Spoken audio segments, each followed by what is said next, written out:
हाय, मैं हूं वैभव भोला और आप देख रहे हैं Times Now Navbharat.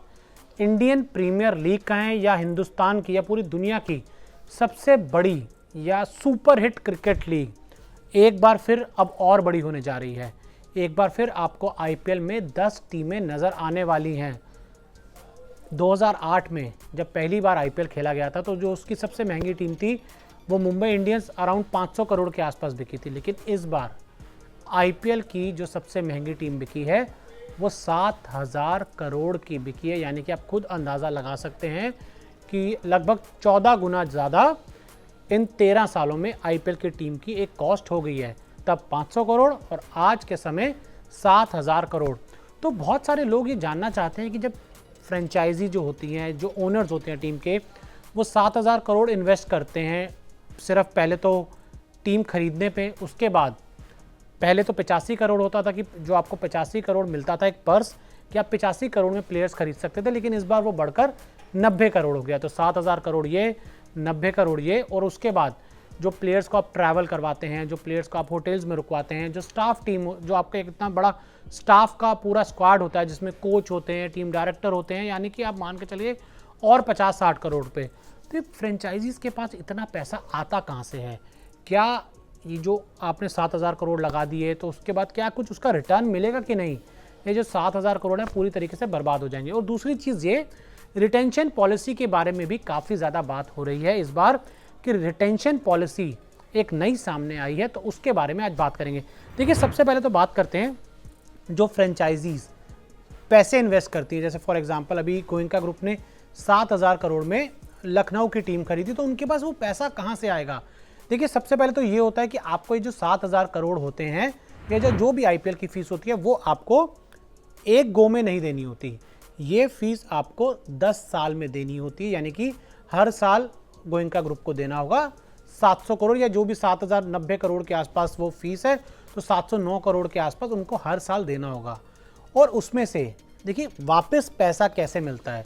Goenka group ने जब ये टीम खरीदी उसी दिन उन्होंने अनाउंस कर दिया, उन्होंने क्लियर कर दिया कि देखिए, हमने भले ही 7,500 करोड़ में इस टीम को खरीदा, लेकिन उसके बावजूद बीसीसीआई से आधा पैसा तो हमें वापस ही मिल जाएगा। जी बिल्कुल, आप ये मान के चलिए कि उनको 3500 करोड़ के आसपास की ये टीम मिलेगी, क्योंकि हर साल बीसीसीआई को जो आईपीएल से फ़ायदा होता है, आईपीएल से जो प्रॉफिट होता है, जो उनके ब्रॉडकास्टर्स होते हैं उनसे फ़ायदा होता है, तो उसका एक मोटा अमाउंट जाता है फ्रेंचाइजी को, जिसमें आप ये मान के चलिए कि आधा पैसा तो जो 700 करोड़ के आसपास हर साल देना होगा गोयनका ग्रुप को, उसमें से आप ये आराम से मान के चलिए कि 350 करोड़ रुपया तो बीसीसीआई की तरफ से ही उनको वापस मिल जाएगा। यानी कि अमूमन या कहें मोटे मोटे तौर पे 350 करोड़ के आसपास का पर साल का उनका खर्चा रहेगा, सिर्फ जो उन्हें बीसीसीआई को देना होगा।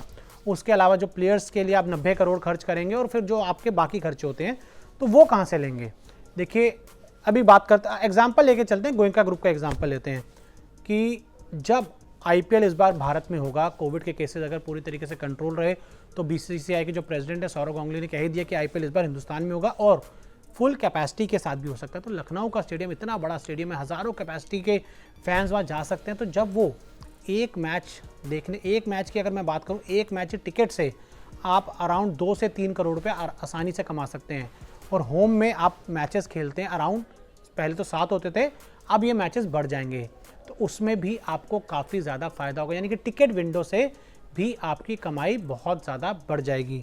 टिकट विंडो की कमाई के बाद आप काफ़ी सारे ब्रांड के साथ एसोसिएट होते हैं। हमने देखा आईपीएल के समय काफ़ी सारे जो ब्रांड्स होते हैं वो फ्रेंचाइजी को कॉन्टैक्ट करते हैं, क्योंकि एक समय पे ही जैसे जो ब्रांड्स होते हैं वो 1-2-3-4 करोड़ रुपए देकर ही एक समय पे विराट को भी साथ में ले लेते हैं, डिविलियर्स को भी साथ में ले लेते हैं, रोहित और हार्दिक एक साथ मिल जाते हैं। तो ये 4-5 करोड़ के आसपास की ये सारी डील्स रहती हैं। उसके अलावा जो जर्सी होती है टीम की, वो प्लेयर जो जर्सी पहनते हैं उसमें भी आपने देखा होगा कि किसी कंपनी का नाम यहाँ लिखा होता है, एकदम सामने की तरफ कोई आर्म्स पे होता है। हेलमेट भी जो प्लेयर्स पहनते हैं उसके ऊपर भी आपको टीम्स के नाम देखे होंगे।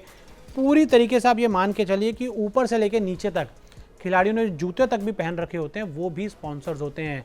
तो एक ये बहुत बड़ा ज़रिया होता है पैसा कमाने का।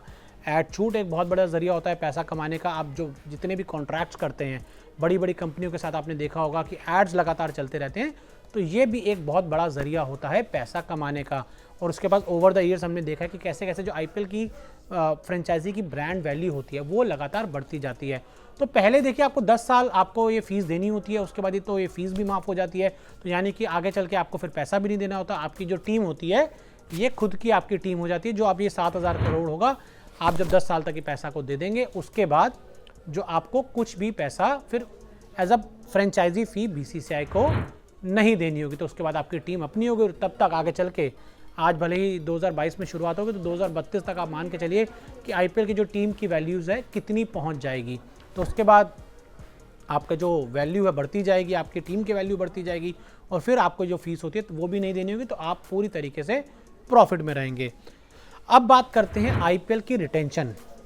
2 नई टीम आ रही हैं, तो और उससे पहले मेगा ऑक्शन भी है, तो रिटेंशन की बहुत ज़्यादा बात है। तो अब ये सामने आया कि एक टीम 4 प्लेयर्स को ही रिटेन कर पाएगी, जिसमें से आप चाहें तो 3 हिंदुस्तानी, 1 विदेशी खिलाड़ी हो सकता है, या 2 हिंदुस्तानी या 2 विदेशी खिलाड़ी हो सकते हैं।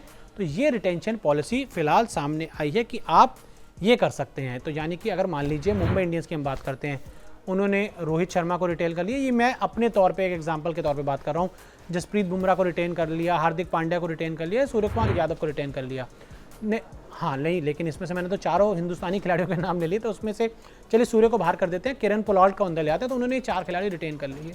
उसके बाद वो पूरी अपनी टीम को जाने देंगे, वो पूरी टीम को, जो जितने भी प्लेयर्स बचेंगे, सूर्य कुमार यादव, ईशान किशन, ट्रेंट बोल्ट, जितने भी होंगे सबको उनको भेज देंगे वो ऑक्शन में, ऑक्शन पूल में चले जाएंगे। तो ये एक हो सकता है। अब जो एक नया क्लॉज बनाया गया वो ये बनाया गया कि 2 जो नई टीमें आई हैं वो ऑक्शन से पहले ही 3 खिलाड़ियों को खरीद सकती हैं, 3 खिलाड़ियों को वो ऑक्शन से पहले ही पैसा देकर खरीद सकते हैं। तो अब जो रिटेंशन पॉलिसी आई है कि 4 प्लेयर्स अगर आप रिटेन करें, 3 प्लेयर रिटेन करें, 2 प्लेयर रिटेन करें, 1 प्लेयर रिटेन करें, तो वो पॉलिसी क्या है मैं आपको बता देता हूँ। देखिए 90 करोड़ इस बार जो पर्स, जैसे मैंने आपको पहले बताया, वो रहने वाला है।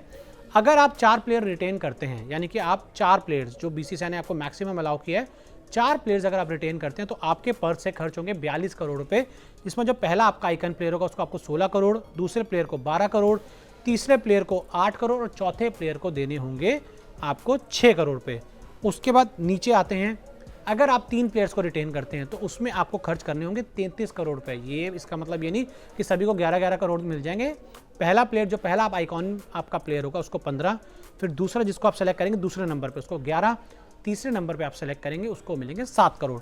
अगर आप सिर्फ 2 प्लेयर्स सेलेक्ट करते हैं, 2 प्लेयर्स को आप रिटेन करते हैं, तब आपको सिर्फ पैसा देना होगा, खर्च करना होगा 24 करोड़ पे। पहले खिलाड़ी को मिलेंगे 14 करोड़ और दूसरे खिलाड़ी को, जो आप लिस्ट में दूसरा नाम देंगे, उसको मिलेंगे 10 करोड़। सिर्फ अगर आप एक प्लेयर चूज करते हैं तब आपको देने होंगे 14 करोड़ रुपए अंतर्राष्ट्रीय के लिए। अगर वही प्लेयर अगर अनकैप प्लेयर होगा तो उसके लिए आपको खर्च करने होंगे 4 करोड़ रुपए। यानी कि जो हिंदुस्तान के लिए या किसी भी विदेशी टीम के लिए अपनी नेशनल साइड के लिए नहीं खेला हुआ, तो उसमें लिस्ट में अगर आप देते हैं तो उनमें आपको सिर्फ ही उनके लिए आपको 4 करोड़ रुपया देना होगा। अब बात करते हैं कि जो नई टीम आई है जिनको आपने अलाउ किया है मैक्सिमम 3 प्लेयर्स खरीदने के लिए बिफोर द ऑक्शन, उसके लिए अगर मैं बात करूं, जो 3 प्लेयर्स की जो लिस्ट आई है उसमें player 1, 2, 3 15 crore, player 2 11 crore, player 3 7 crore. उसके बाद अगर आप 2 प्लेयर सिर्फ सेलेक्ट करते हैं, पहला प्लेयर 14 करोड़, दूसरा प्लेयर 10 करोड़। सिर्फ एक प्लेयर अगर आप सेलेक्ट करते हैं तो उसके लिए आपको 14 करोड़। यानी कि वो जो 4 प्लेयर्स वाला जो मैंने आपको क्लॉज बताया था, वो 4 प्लेयर्स क्लॉज वाला नहीं है, बाकी जो 3, 2, 1 जो पुरानी फ्रेंचाइजी के लिए है वही नई फ्रेंचाइजी के लिए भी है। देखिए ये ना बहुत अच्छी चीज़ भी की गई है, क्योंकि नई जो फ्रेंचाइजी हैं 7,000 करोड़ 5,600 करोड़ के आसपास वो खर्च करके आए हैं, तो वो ज़रूर चाहेंगे ऑक्शन से पहले ही उनके पास कुछ ऐसे नाम आ जाए जिनके इर्द गिर्द वो टीम बनाए, फिर ऑक्शन में जाएं और फिर जो खिलाड़ी वो चाह रहे हैं लें, तो कम से कम वो एक कंफर्टेबल जोन में आ जाएंगी।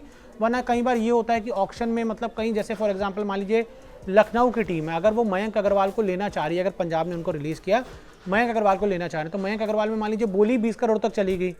अगर केएल राहुल रिलीज़ करता पंजाब किंग्स तो बोली ही 20 करोड़ में चली गई, तो फिर उसके बाद जो नई थोड़ी सी जो टीम्स होंगी उनको थोड़ी सी प्रॉब्लम हो जाएगी। तो लेकिन ये अच्छा है, 15, 11, 7, 14, 10, 24 और उसके बाद 14। तो ये एक बहुत ही अच्छा ये फैसला लिया गया है बीसीसीआई की तरफ से, जो नई जो टीमें हैं उनको एक थोड़ा सा कुशन दिया गया है। और ये ज़रूरी भी था, क्योंकि देखिए जो आइकन, जो पुरानी फ्रेंचाइजीज हैं वो अपने आइकन प्लेयर्स को नहीं छोड़ेंगी। दिल्ली कैपिटल ऋषभ पंत को नहीं छोड़ेगी, मुंबई इंडियंस रोहित शर्मा को नहीं छोड़ेगी, विराट कोहली को आरसीबी बिल्कुल नहीं छोड़ने वाली है, और जहाँ तक मुझे लग रहा है शुभमन गिल को कोलकाता नाइट राइडर्स भी नहीं छोड़ेगी। तो ये सब आइकन प्लेयर्स हैं, ये सब अपनी टीमों में, अपनी फ्रेंचाइजी में रहेंगे। बाकी अब देखते हैं कि कौन सा प्लेयर कहाँ जाता है, कौन सा प्लेयर को कौन सी टीम रिटेन करती है, और उसके बाद कौन सी टीम कौन से नए प्लेयर को, लखनऊ का कप्तान कौन होता है, अहमदाबाद का कप्तान कौन होता है, ये सब चीज़ें देखने वाली रहेंगी। और साथ ही इस बार ये बता दूं आपको क्लियर, राइट टू मैच का कार्ड नहीं रहेगा। राइट टू मैच का क्या था कि पिछली बार जब मेगा ऑक्शन हुआ था उसमें फ्रेंचाइजी को ऑप्शन दिया गया था राइट टू मैच, यानी कि फॉर एग्जांपल मान लीजिए मुंबई इंडियंस का प्लेयर था, उनको मुंबई इंडियंस ने कुणाल पांड्या को, ये उन्हीं के ऊपर यूज़ किया गया था कि कुणाल पांड्या को जब मुंबई इंडियंस ने रिलीज़ कर दिया था तो उसके बाद क्या हुआ था, ऑक्शन में बहुत बड़ी बोली लग गई थी, उनके 9 करोड़ के आसपास की बोली लगी थी उनकी। 2 टीमों ने लड़ाई की थी, फिर उसमें एक टीम ने जाकर 9 करोड़ की बोली लगाकर खरीद लिया था, लेकिन उसी समय मुंबई इंडियंस ने अपना राइट टू मैच का कार्ड उठाया था और कुणाल पांड्या को right to match card use कर वो अपने पास वापस ले गए थे। लेकिन ये कार्ड इस बार नहीं रहने वाला है। तो ये रही आईपीएल की जो टीम है वो पैसा कैसे कमाती हैं, प्लेयर्स इस बार कैसे रिटेन हो रहे हैं, नई टीम्स को क्या मिलने वाला है, तो ये सब इस वीडियो में हमने आपको बताया। तो क्रिकेट से जुड़ी हुई और खेल से जुड़ी तमाम खबरें मैं आपको देता ही रहूँगा। बाकी खबरों के लिए आप देखते रहिए टाइम्स नाउ भारत का डिजिटल स्पेस।